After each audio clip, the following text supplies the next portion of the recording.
독일 뒤셀도르프. 수만 명이 숨을 죽인 채 그 무대를 바라봤습니다. 전 세계 군악대가 자존심을 걸고 선 그날, 누구도 예상하지 못했습니다. 마지막 순서로 등장한 한국 군악대가 단 한 곡으로 공연장을 멈춰 세울 줄은 완벽하지 않았습니다. 음 하나가 흔들렸고 손끝이 떨렸습니다. 그런데 그 순간 객석에서 울음이 터졌습니다. 그들이 연주한 건 악보가 아니라 조국이었습니다. 지금부터 세계가 침묵으로 답한 젊은 병사들의 행진을 들려드리겠습니다. 저는 박현우입니다. 대한민국 육군 군악대에서 트럼펫을 맡고 있습니다. 이등병 시절부터 익숙해진 이 악기가 그날 오후부터는 전혀 다른 무게로 느껴지기 시작했어요. 이서준 중위님이 연습실 앞에 섰을 때 우리는 평소처럼 악기를 들고 있었지만 공기는 달랐습니다. 중위님의 표정이 평소보다 굳어 있었거든요. 독일 뒤셀도르프 국제군악제에서 초청이 왔다. 우리 대한민국 군악대가 간다. 그 한마디가 떨어지자 연습실 안이 순간 얼어붙었습니다. 누군가 악보를 떨어뜨리는 소리가 들렸고 옆자리에 앉은 후임의 숨소리가 거칠어지는 게 느껴졌어요. 독일이라는 단어가 낯설게 울렸습니다. 세계적인 군악제라는 말이 실감나지 않았죠. 우리는 그저 경기도 고양시 국군의장대 건물 안에서 매일 같은 곡을 연습하던 병사들이었으니까요. 최민석 병장님이 먼저 입을 열었습니다. 언제 출국합니까? 중위님은 잠시 말없이 우리를 둘러보더니 답했어요. 9월 중순, 정확한 날짜는 곧 통보받는다. 그 순간부터 모든 게 달라지기 시작했습니다. 환호나 기쁨 같은 건 없었어요. 오히려 무거운 침묵만 흘렀죠. 우리는 서로의 눈을 마주치지 못했습니다. 그날 저녁 숙소로 돌아왔을 때도 아무도 말이 없었어요. 평소엔 시끄럽게 떠들던 공간이 이상하리만치 조용했습니다. 침대에 누워서도 잠이 오지 않았어요. 독일이라는 나라가 어떤 곳인지, 그곳 사람들 앞에서 우리가 뭘 보여줄 수 있을지 떠올려봤지만 막연했습니다. 두려움이 먼저 왔어요. 설렘보다 훨씬 빠르게요. 다음 날부터 훈련 강도가 달라졌습니다. 아침 6시 기상과 동시에 연습실로 향했고 저녁 10시까지 악기를 내려놓지 못했어요. 손가락 끝이 부르트고 입술이 갈라지기 시작했습니다. 트럼펫 마우스피스에 피가 묻어나올 때도 있었죠. 그래도 멈출 수 없었어요. 우리가 틀리면 그건 개인의 실수가 아니라 국가의 수치로 기억될 거라는 생각이 들었거든요. 이서준 중위님은 단 한 번도 우리를 격려하지 않았습니다. 칭찬도 없었어요. 그저 다시라는 말만 반복했죠. 같은 구간을 20번도 넘게 되풀이하는 날이 많았습니다. 어느 날은 연습 중 한 후임이 쓰러졌어요. 과호흡이었습니다. 군의관이 와서 데려갔지만 우리는 연습을 계속했어요. 멈추는 게 더 무서웠거든요. 복도에서 정윤아 장교님과 마주쳤을 때가 기억납니다. 그분은 독일 측과 연락을 주고받는 역할이었어요. 서류 뭉치를 들고 바삐 지나가시면서 잠깐 멈춰서서 말씀하셨죠. 출국 날짜 확정됐어. 9월 15일이야. 그 말을 듣는 순간 다리에 힘이 풀렸습니다. 이제 한 달도 채 남지 않았다는 현실이 코앞으로 다가왔어요. 그날 밤 최민석 병장님이 제 옆에 앉았습니다. 현우야, 무섭냐? 저는 고개를 끄덕였어요. 거짓말할 필요가 없었으니까요. 병장님은 한동안 말없이 하늘을 보시더니 말했습니다. 나도 무섭다. 근데 그게 당연한 거야. 우리가 뭔 대단한 사람들이라고 안 무서워. 중요한 건 두려워도 제대로 하는 거지. 그 말이 위로가 됐는지는 모르겠어요. 다만 혼자만 흔들리는 게 아니라는 걸 알았습니다. 언론에서 우리 이야기가 나오기 시작했어요. 국군의장대 군악대가 독일 국제무대에 선다는 기사가 났고 상급 부대에서도 관심을 보이기 시작했습니다. 어느 날 오후엔 장성급 장교 두 분이 연습을 참관하러 오셨어요. 우리는 평소보다 더 긴장했고 실수도 더 많이 했습니다. 연주가 끝나고 그분들이 떠난 뒤 중위님은 아무 말도 하지 않으셨어요. 그 침묵이 더 무거웠습니다. 훈련 3주차쯤 됐을 때 제 손이 제대로 움직이지 않았어요. 너무 오래 연습해서 근육이 경직된 거였습니다. 군의관은 이틀 정도 쉬라고 했지만 저는 거절했어요. 쉴 수 없었습니다. 다른 동료들이 계속 연습하는데 혼자만 빠질 순 없었거든요. 밤마다 손가락을 주무르면서 견뎠습니다. 고통보다 두려움이 더 컸어요. 어느 날 저녁 연습이 끝나고 혼자 연습실에 남았습니다. 불을 다 끄고 창문 너머 어둠만 바라봤어요.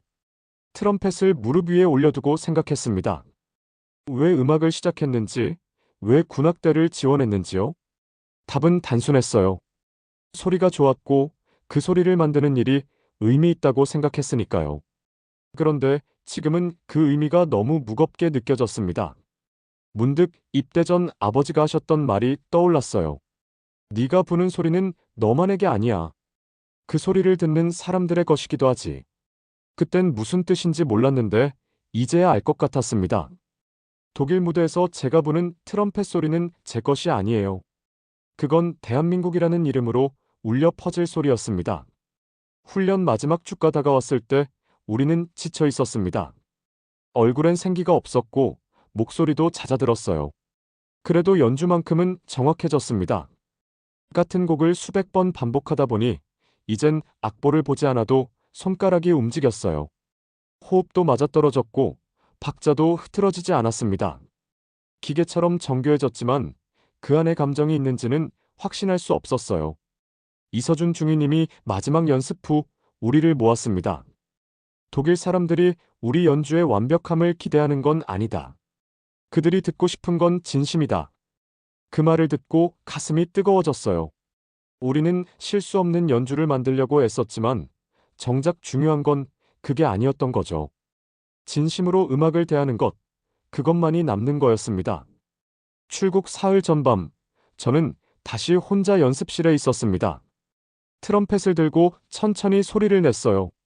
아무도 듣지 않는 곳에서 평가받지 않는 순간에 부는 소리였습니다. 그 소리가 가장 솔직했어요.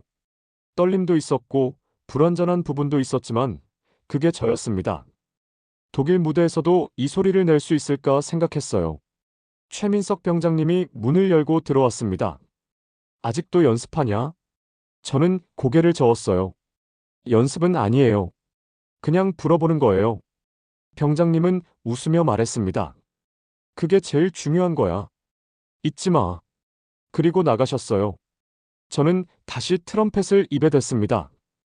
이번엔 더 천천히, 더 깊게 소리를 냈어요. 출국 전날 아침 우리는 마지막 점검을 받았습니다. 악기 상태, 악보 준비, 복장 확인까지 모든 게 빈틈없이 정리됐어요. 그런데도 불안은 사라지지 않았습니다.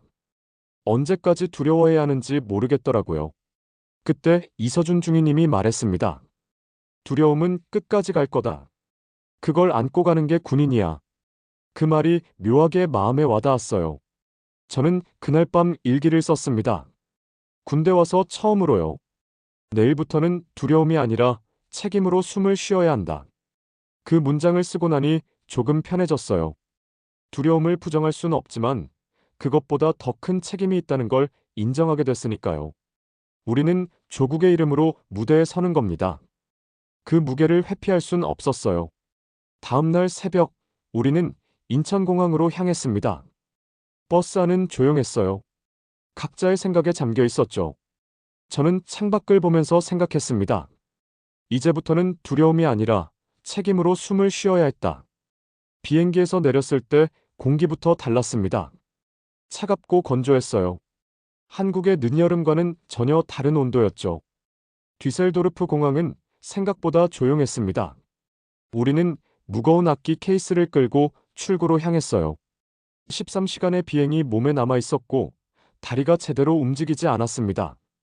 숙소로 가는 버스 안에서 창밖을 봤어요. 낯선 거리와 간판들이 지나갔습니다.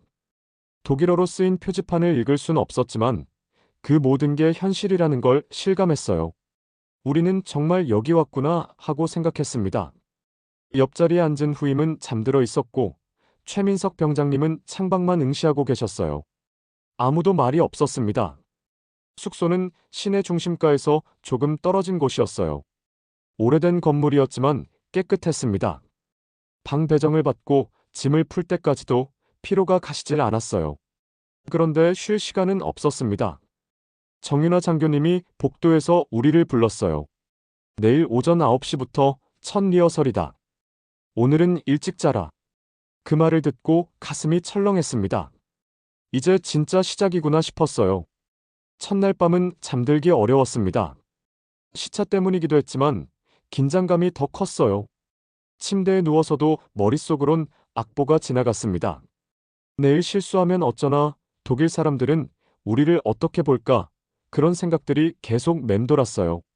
결국 새벽 4시쯤 잠들었던 것 같습니다. 다음 날 아침 리허설 홀로 향했어요. PS 뱅크돔이라는 이름의 거대한 공연장이었습니다.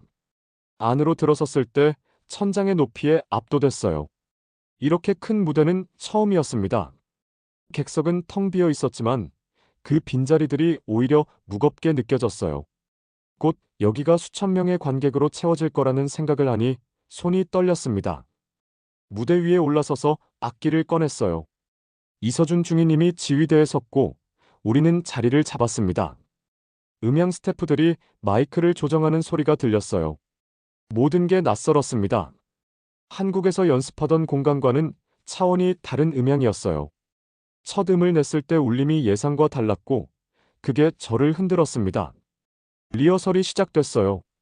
처음 몇 소절은 괜찮았습니다. 그런데 중반부로 넘어가면서 박자가 틀어지기 시작했어요. 시차 적응이 안 된 탓인지 집중력이 흐려졌고 손가락이 제대로 움직이지 않았습니다. 한 번 실수가 나오자 연쇄적으로 흐트러졌어요. 중위님이 지휘봉을 내렸고 우리는 멈췄습니다. 처음부터 다시. 그렇게 같은 곡을 5번 반복했어요. 그때마다 다른 부분에서 실수가 나왔습니다. 완벽하게 연주했던 한국에서의 우리는 어디 갔는지 모르겠더라고요. 답답했어요. 왜 여기선 안 되는 건지 이해할 수 없었습니다. 리허설이 끝나고 무대 옆에서 물을 마시고 있는데 한 남자가 다가왔어요. 독일군 군복을 입고 있었습니다. 나중에 알았지만 그분이 막스 리히터 감독이었어요. 그는 정윤아 장교님에게 독일어로 뭔가 말했고 장교님이 통역해 주셨습니다. 정확하지만 감정이 없다고 하네요. 너무 기계적이래요. 그 말이 가슴에 박혔습니다. 우리는 완벽함을 위해 수백 번을 연습했어요. 실수 없는 연주를 만들려고 손가락이 부르트도록 반복했습니다. 그런데 감정이 없다니요? 그게 무슨 뜻인지 당장엔 이해되지 않았어요. 화가 났습니다. 동시에 수치스러웠어요. 오후엔 다른 국가 군악대의 리허설을 볼 기회가 있었습니다. 영국 왕립해병대 군악대가 무대에 올랐어요.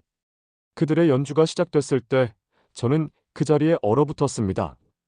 음악이 자유로웠어요. 정확한 박자 안에서도 여유가 느껴졌고 연주자들의 표정에서 즐거움이 보였습니다. 관객이 없는 리허설인데도 그들은 마치 누군가를 위해 연주하는 것처럼 보였어요. 우리와 뭐가 다른지 알 것 같았습니다. 그들은 연주를 하고 있었고 우리는 임무를 수행하고 있었어요. 소리는 비슷할지 몰라도 그 안에 담긴 온도가 달랐습니다. 저는 그날 처음으로 우리가 뭔가 잘못된 방향으로 와 있다는 걸 느꼈어요. 독일군 군악대의 리허설도 봤습니다. 그들은 행진곡을 연주했는데 발걸음과 소리가 완벽하게 맞아떨어졌어요. 하지만 그게 전부가 아니었습니다. 음악 속에 이야기가 있었어요.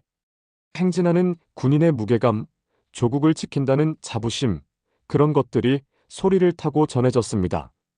저는 그걸 듣고 압도당했어요. 숙소로 돌아오는 길에 아무 말도 하지 못했습니다. 최민석 병장님도 조용했어요. 모두가 같은 생각을 하고 있다는 게 느껴졌습니다. 우리는 완벽하려고 애썼지만 그 과정에서 가장 중요한 걸 잃어버렸어요. 마음이요. 저녁을 먹고 방으로 돌아왔을 때 무력감이 밀려왔습니다. 트럼펫 케이스를 열고 악기를 꺼냈지만 불 생각이 나지 않았어요. 이걸로 뭘 표현할 수 있을까 싶었습니다. 기술만으론 부족하다는 걸 알았지만 어떻게 마음을 담는지는 몰랐어요. 밤이 깊어졌을 때 복도에서 소리가 들렸습니다. 누군가 드럼을 치고 있었어요. 조심스럽게 문을 열고 나가봤습니다. 복도 끝 연습실에 불이 켜져 있었고 최민석 병장님이 드럼 패드를 치고 계셨어요. 저는 조용히 다가가 문 앞에 섰습니다. 병장님은 제 기척을 느끼고 손을 멈췄어요. 잠이 안 와서.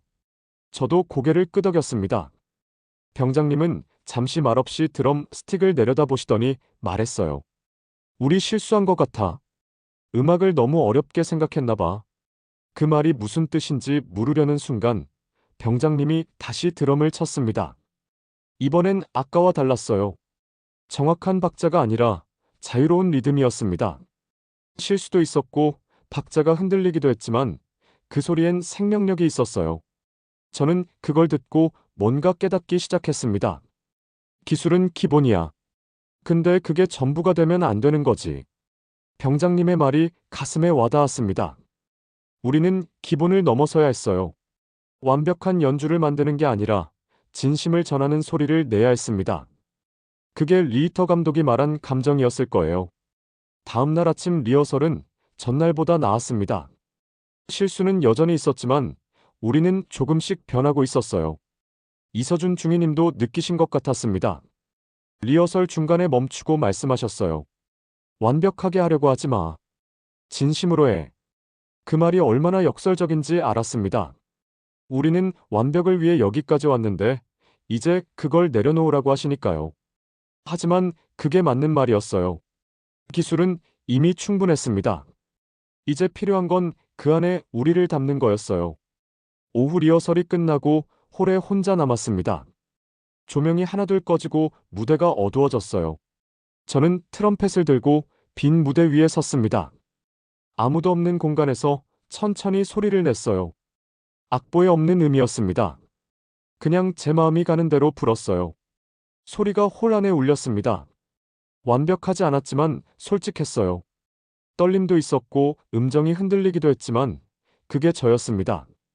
처음으로 제 소리를 냈다는 생각이 들었어요. 기술이 아니라 마음으로요. 그날 밤 일기를 썼습니다.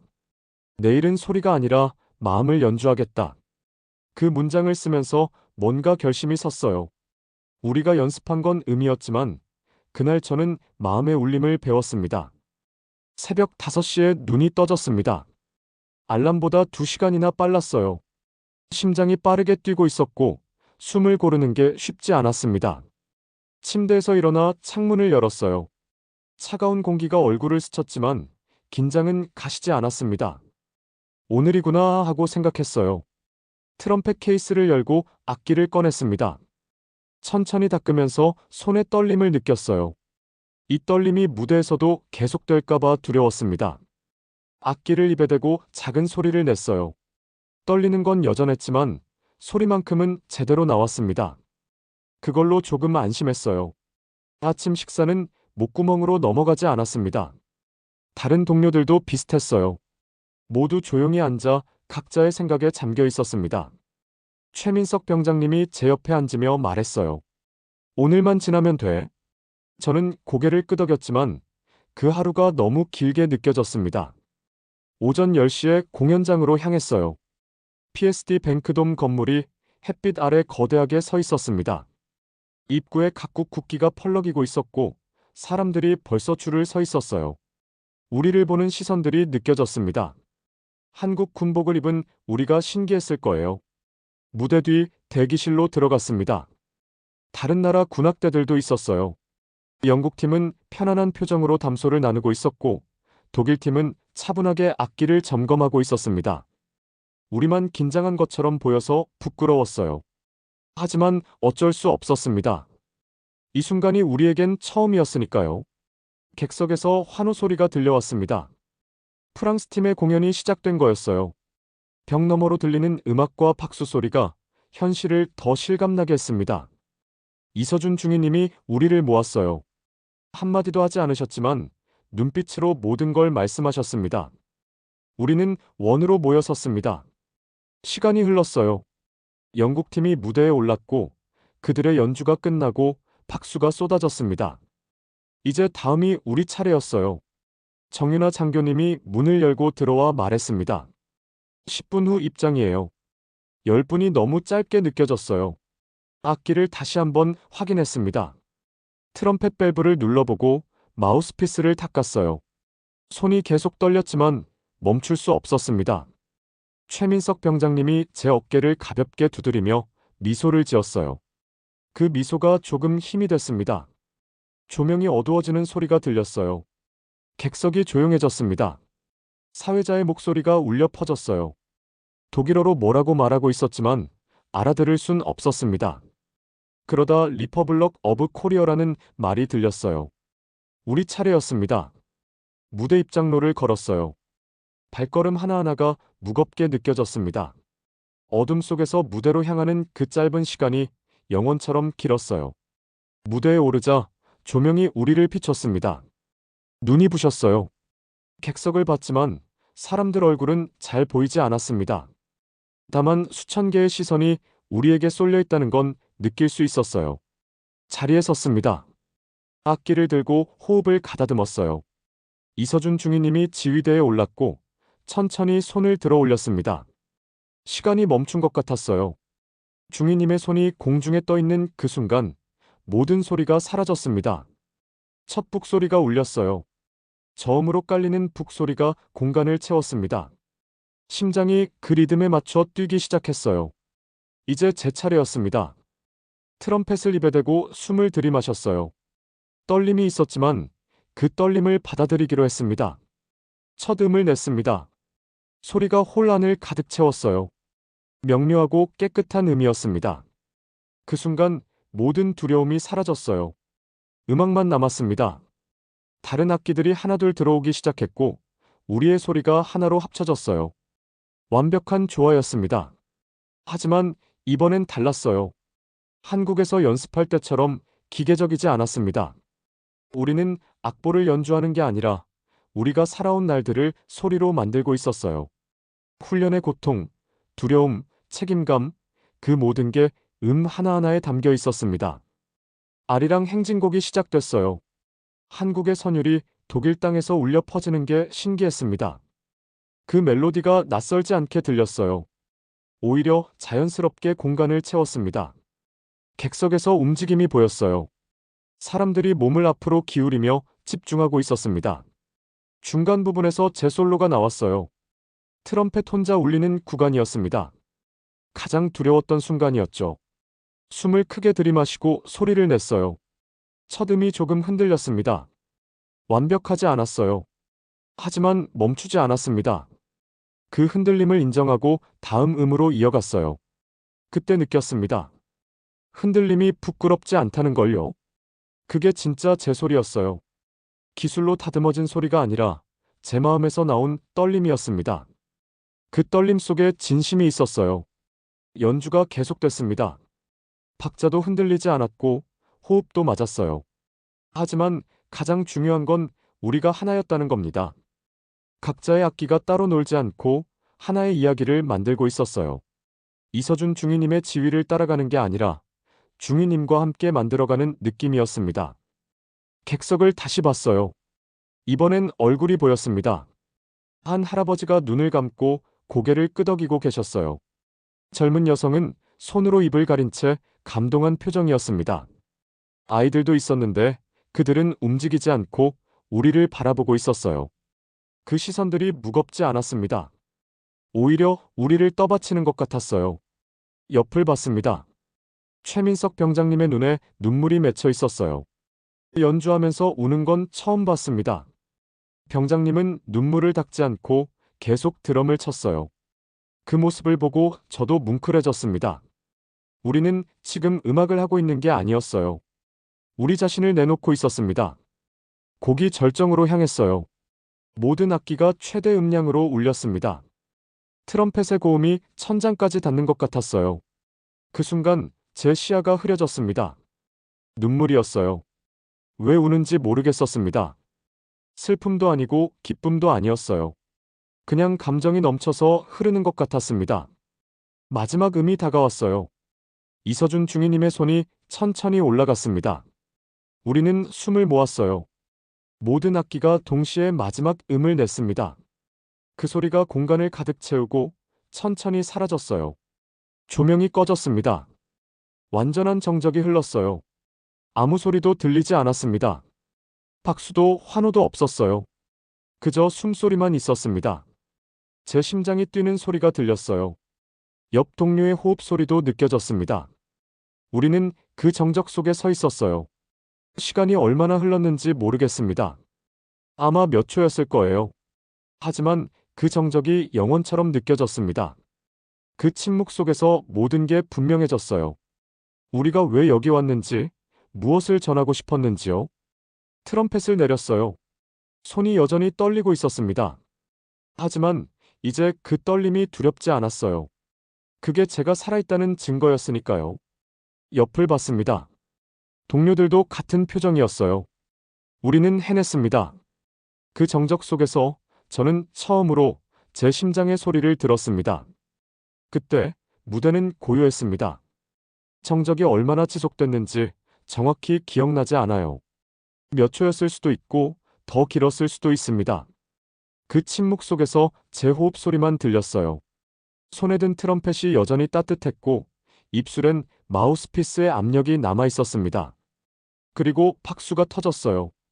객석에서 일제히 쏟아지는 박수 소리가 파도처럼 밀려왔습니다. 환호도 들렸어요. 하지만 그 순간 저는 그 소리를 제대로 듣지 못했습니다. 귀가 멍했거든요. 마치 물속에 있는 것처럼 모든 소리가 둔탁하게 들렸어요. 다만 심장 소리만큼은 또렷했습니다. 이서준 중위님이 지휘대에서 내려와 우리에게 고개를 숙였어요. 그 모습을 보고 가슴이 뜨거워졌습니다. 중위님은 한 번도 우리에게 절하신 적이 없으셨거든요. 우리가 인사를 드려야 할 뿐인데 중위님이 먼저 고개를 숙이셨어요. 그게 무슨 의미인지 알았습니다. 무대에서 내려왔어요. 발걸음이 어색했습니다. 다리에 힘이 풀린 것 같았어요. 백스테이지로 들어서자 조명이 어두웠고 공기가 차가웠습니다. 무대 위의 열기와 대조적이었죠. 복도를 걸으며 동료들과 눈을 마주쳤어요. 아무도 말하지 않았습니다. 그럴 필요가 없었어요. 모두의 표정에 같은 감정이 흘렀으니까요. 대기실로 들어와 악기를 내려놓았습니다. 트럼펫을 케이스에 넣으면서 손이 떨리는 걸 느꼈어요. 긴장이 풀린 탓인지 아니면 아직 흥분이 남아 있어서인지 몰랐습니다. 천천히 악기를 닦으면서 생각했어요. 이제 끝났구나 하고요. 최민석 병장님이 드럼 스틱을 케이스에 넣으며 중얼거렸습니다. 이제 끝났네. 그 말을 듣고 묘한 기분이 들었어요. 끝났다는 안도감과 동시에 뭔가 아쉬움도 느껴졌습니다. 이 순간이 다시 오지 않을 거라는 걸 알았거든요. 정윤아 장교님이 문을 열고 들어왔어요. 손에 작은 종이를 들고 계셨습니다. 리히터 감독님이 전해달라고 하셨어요. 장교님은 그 종이를 이서준 중위님께 건넸고 중위님은 읽으시더니 우리에게 보여주셨습니다. 독일어로 쓰여 있었지만 아래 영어 번역이 있었어요. 당신들의 음악은 완벽보다 따뜻했습니다. 그 문장을 읽는 순간 뭉클해졌습니다. 완벽하지 않아도 괜찮았다는 말이었어요. 우리가 전하려던 게 바로 그거였으니까요. 짐을 정리하며 공연장을 나섰습니다. 복도 끝에서 다른 나라 군악대 연주자들이 박수를 쳐주었어요. 영국팀 지휘자가 다가와 악수를 청했습니다. 무슨 말을 했는지 정확히 기억나지 않지만 그분의 표정은 기억나요. 진심이 담긴 미소였습니다. 숙소로 돌아왔을 때 해가 지고 있었어요. 창문 너머로 뒤셀도르프의 저녁 하늘이 보였습니다. 주황빛으로 물든 하늘을 보며 침대에 누웠어요. 피곤했지만 잠이 오지 않았습니다. 머릿속으로 오늘의 순간들이 계속 재생됐거든요. 그날 밤 동료들과 함께 숙소 옥상에 올라갔어요. 도시의 불빛이 반짝이고 있었습니다. 아무도 말하지 않았지만 모두 같은 생각을 하고 있다는 걸 알았어요. 우리는 뭔가 특별한 일을 해냈다는 거요. 그게 정확히 뭔지 말로 설명할 수는 없었지만 가슴으론 알고 있었습니다. 이틀 후 귀국길에 올랐어요. 공항으로 가는 버스 안에서 창밖을 봤습니다. 독일의 거리가 지나갔어요. 며칠 전만 해도 낯설게 느껴졌던 풍경이 이젠 조금 익숙해 보였습니다. 떠나기 싫다는 생각이 들었어요. 동시에 한국으로 돌아가고 싶기도 했습니다. 비행기에 탑승했어요. 창가 자리에 앉아 이륙을 기다렸습니다. 비행기가 활주로를 달리고 천천히 떠올랐어요. 창밖으로 독일 땅이 멀어지는 게 보였습니다. 그 풍경을 보며 생각했어요. 우리는 청춘을 훈련으로 보냈지만 그날은 그 훈련이 노래가 됐다고요.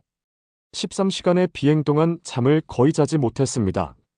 눈을 감으면 무대 위의 순간이 떠올랐어요. 떨렸던 손, 흔들렸던 첫음, 동료들의 눈물, 정적 속의 박수 소리요. 그 모든 게 선명했습니다. 시간이 지나면 희미해질 기억일지 몰라도 그때만큼은 생생했어요. 인천공항에 도착했을 때 새벽이었습니다. 한국의 공기를 마시니 안도감이 들었어요. 우리는 무사히 돌아왔습니다. 임무를 완수하고 조국으로 돌아온 거예요. 부대로 가는 버스 안에서 동료들은 대부분 잠들어 있었습니다. 저는 창밖을 봤어요. 익숙한 거리와 간판들이 반가웠습니다. 부대에 도착했어요.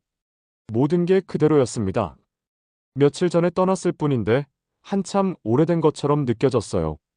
짐을 풀고 숙소로 들어갔습니다. 침대에 누웠지만 이번에도 잠이 오지 않았어요. 시차 때문만은 아니었습니다. 뭔가 달라진 기분이 들었거든요. 며칠 후 다시 연습실로 갔어요. 트럼펫 케이스를 열고 악기를 꺼냈습니다. 독일에서 돌아온 뒤 처음 만지는 거였어요. 악기를 들고 천천히 소리를 냈습니다. 똑같은 소리였지만 느낌은 달랐어요. 이제 이 악기가 뭘 할 수 있는지 알게 됐으니까요. 이서준 중위님이 연습실로 들어오셨어요. 우리를 보시더니 말씀하셨습니다. 이건 우리가 만든 역사다. 짧은 문장이었지만 그 안에 모든 게 담겨 있었어요. 우리가 해낸 일의 의미, 그 무게요. 중위님은 더 이상 말씀하지 않으셨고 우리도 아무 말 없이 고개를 끄덕였습니다. 훈련은 계속됐어요. 여전히 매일 같은 곡을 연습했고 손가락은 부르텄습니다. 하지만 달라진 게 있었어요. 이제 연습이 두렵지 않았습니다. 완벽을 향한 강박도 줄어들었어요. 대신 진심을 담는 법을 생각하게 됐습니다. 어느 날 저녁 혼자 연습실에 남았어요. 불을 끄고 어둠 속에서 트럼펫을 들었습니다. 창문 너머로 달빛이 들어왔어요. 천천히 소리를 냈습니다. 아무도 듣지 않는 연주였지만 제일 솔직한 소리였어요. 손끝에 굳은 살을 봤습니다. 수없이 연습하며 생긴 흔적이었어요. 이 굳은 살이 독일 무대에서의 그 순간을 만들었습니다. 고통이 음악이 된 거예요. 그 사실이 자랑스러웠습니다. 리히터 감독의 말이 다시 떠올랐어요. 당신들의 음악은 완벽보다 따뜻했습니다. 그 문장을 곱씹으며 깨달았습니다. 완벽은 목표가 아니었어요. 진심이 목표였던 거죠. 우리가 처음부터 알았어야 할 걸 독일에 가서야 배웠습니다. 후회도 있었어요. 더 잘할 수 있었을 거라는 생각이 들었거든요. 흔들렸던 음들, 틀렸던 박자들이 기억났습니다. 하지만 동시에 알았어요. 그 불완전함이 우리를 인간답게 만들었다는 걸요. 기계처럼 완벽한 연주보다 떨림이 있는 진심이 사람의 마음을 움직였던 겁니다. 최민석 병장님이 전역하는 날이 왔어요. 마지막 인사를 나누며 병장님이 말씀하셨습니다. 현우야, 독일에서의 그날 잊지 마. 그게 우리가 청춘을 바친 이유니까. 저는 고개를 끄덕였어요. 절대 잊지 않을 거라고 다짐했습니다. 밤이 되면 가끔 그날을 떠올려요. 무대 위의 조명, 객석의 시선, 동료들의 호흡, 마지막 이후의 정적요. 그 모든 순간이 제 안에 남아 있습니다. 시간이 지나도 희미해지지 않을 거예요. 새벽 연습을 나가며 하늘을 봤습니다. 별이 총총히 박혀 있었어요. 저 별들도 우리 연주를 봤을까 하고 생각했습니다. 우스운 상상이었지만 그런 생각이 들었어요. 우리는 그날 세계를 향해 소리쳤으니까요. 연습실로 들어가며 트럼펫을 다시 잡았습니다. 익숙한 무게감이 느껴졌어요. 이 악기와 함께 얼마나 많은 시간을 보냈는지 모릅니다. 앞으로도 계속 함께 할 거예요. 전역할 때까지, 그리고 어쩌면 그 이후에도요. 나는 여전히 군인이었습니다. 계급장을 달고 명령에 따르고 임무를 수행하는 병사였어요. 하지만 그날 나는 조국을 연주했습니다. 트럼펫을 통해 대한민국의 마음을 세계에 전했어요. 그게 제 인생에서 가장 자랑스러운 순간이었습니다. 그날 이후 나는 소리를 믿게 되었습니다. 완벽은 잊혀지지만 진심은 남습니다.